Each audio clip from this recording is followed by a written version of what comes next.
آج ہم نے نماز تراویح میں 7واں پارہ مکمل اور 8ویں کا شروع کا نصف سماعت کیا۔ اللہ وحدہ لا شریک ہم سب کو قرآن و حدیث کا فہم عطا فرمائے اور اس کے بلاغ و تبلیغ اس پر عمل کی توفیق نصیب فرمائے۔ سامعین دی وقار، سورہ مائدہ کا آخری حصہ مکمل ہوا اور سورہ انعام زیر سماعت میں داخل ہوئی۔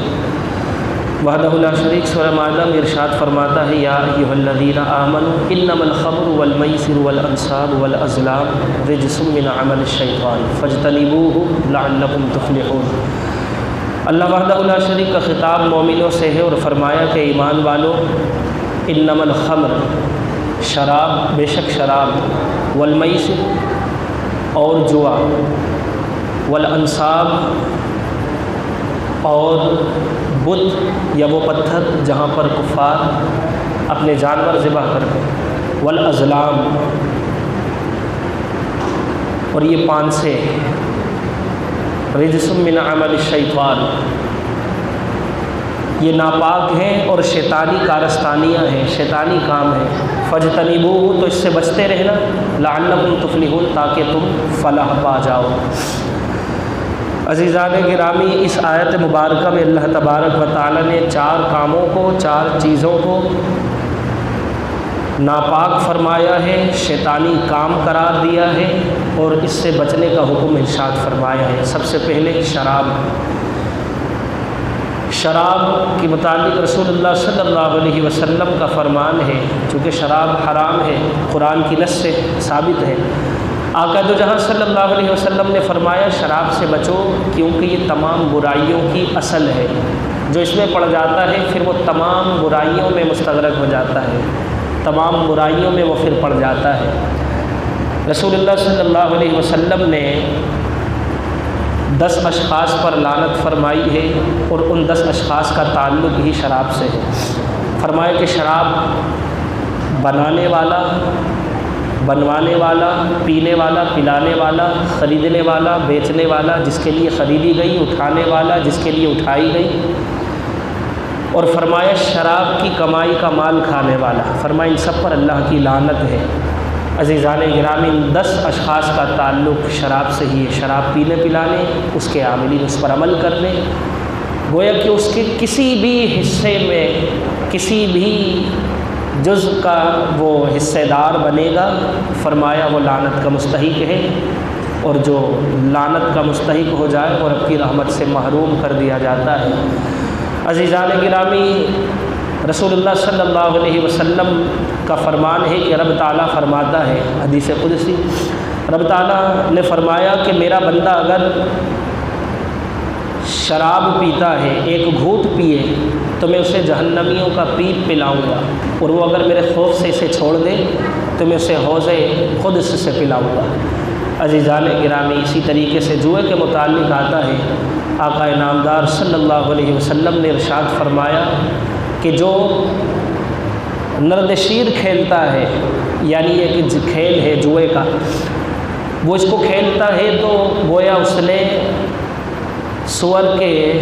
گوشت اور خون میں اپنے ہاتھ کو ڈبویا۔ اتنا ناپاک اور اتنا غلیظ کام اور کھیل ہے، جوا عام ہو چکا ہے۔ عزیزان گرامی، بات بات پر شرط لگائی جاتی ہے اور اس پر پیسے لگائے جاتے ہیں۔ رسول اللہ صلی اللہ علیہ وسلم کا فرمان ہے اسی کے متعلق، جوئے کے متعلق، کہ جوا کھیل کر جو نماز پڑھنے کھڑا ہوتا ہے، یعنی وہ جوا کھیلتا ہے پھر نماز کے لیے کھڑا ہو جاتا ہے، تو گویا ایسا ہے کہ اس نے سور کے خون سے وضو کیا اور نماز کو کھڑا ہو گیا۔ اتنا غلیظ کام ہے، اللہ ہم سب کو محفوظ فرمائے۔ فرمایا کہ انصاب وہ پتھر جس پر کفار جانور کو ذبح کرتے تھے اور بتوں کے نام پر ذبح کرتے تھے، یہ روایت ہے۔ اور ایک قول کے مطابق انصاب سے مراد وہ بت ہیں جن کو نصب کر کے کفار ان کی پوجا کرتے تھے۔ تو اس آیت مبارکہ میں اس کو بھی ناپاک فرمایا ہے، اللہ وحدہ لا شریک نے اس کو بھی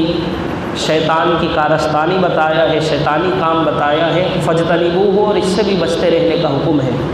تو بہر دو معنی اگر دونوں معنی لیا جائے تو دونوں کا معنی یہی ہوگا، حکم یہی ہوگا کہ جس طرح سے اصنام سے بچنا واجب ہے، بتوں سے بچنا واجب ہے، صنم سے، اصنام سے،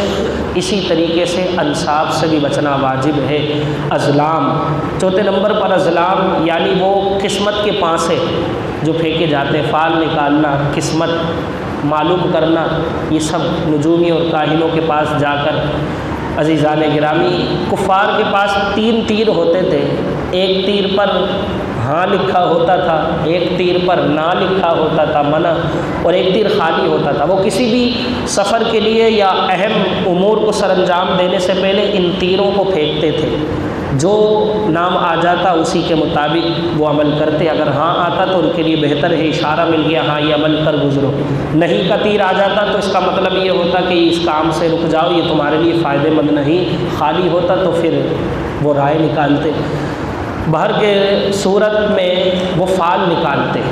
قسمت کا حال معلوم کرتے۔ آج روتوں پر طوطے لے کر بیٹھ جاتے ہیں، قسمت، اس کو خود کو اپنی قسمت کا نہیں پتہ ہوتا، دوسروں کی قسمت کو کھیل رہا ہوتا ہے۔ عزیزان گرامی، اس کی بھی بڑی وعید ہے۔ رسول اللہ صلی اللہ علیہ وسلم نے ارشاد فرمایا، جو کاہن کے پاس، نجومی کے پاس اپنی قسمت کو معلوم کرنے، کسی متعلق پوچھنے گیا اور اس نے اس کی تصدیق کی تو گویا اس نے اس کا انکار کر دیا جو محمد عربی صلی اللہ علیہ وسلم پر نازل کیا گیا ہے۔ عزیزان گرامی، ہر اچھی اور بری تقدیر وحدہ لا شریک کی ذات سے ہے، وہی قادر مطلق ہے، وہی قادر حقیقی ہے۔ عزیزان گرامی، تمام چیزوں سے ہمیں بچنے کا حکم ہے، فاجتنبوہ لعلکم تفلحون، تو اس سے بچتے رہنا تاکہ تم فلاح پاؤ، کامیاب ہو جاؤ۔ سورہ انعام، عزیزان گرامی، حضرت عبداللہ بن عباس رضی اللہ تعالیٰ عنہ فرماتے ہیں کہ یہ سورہ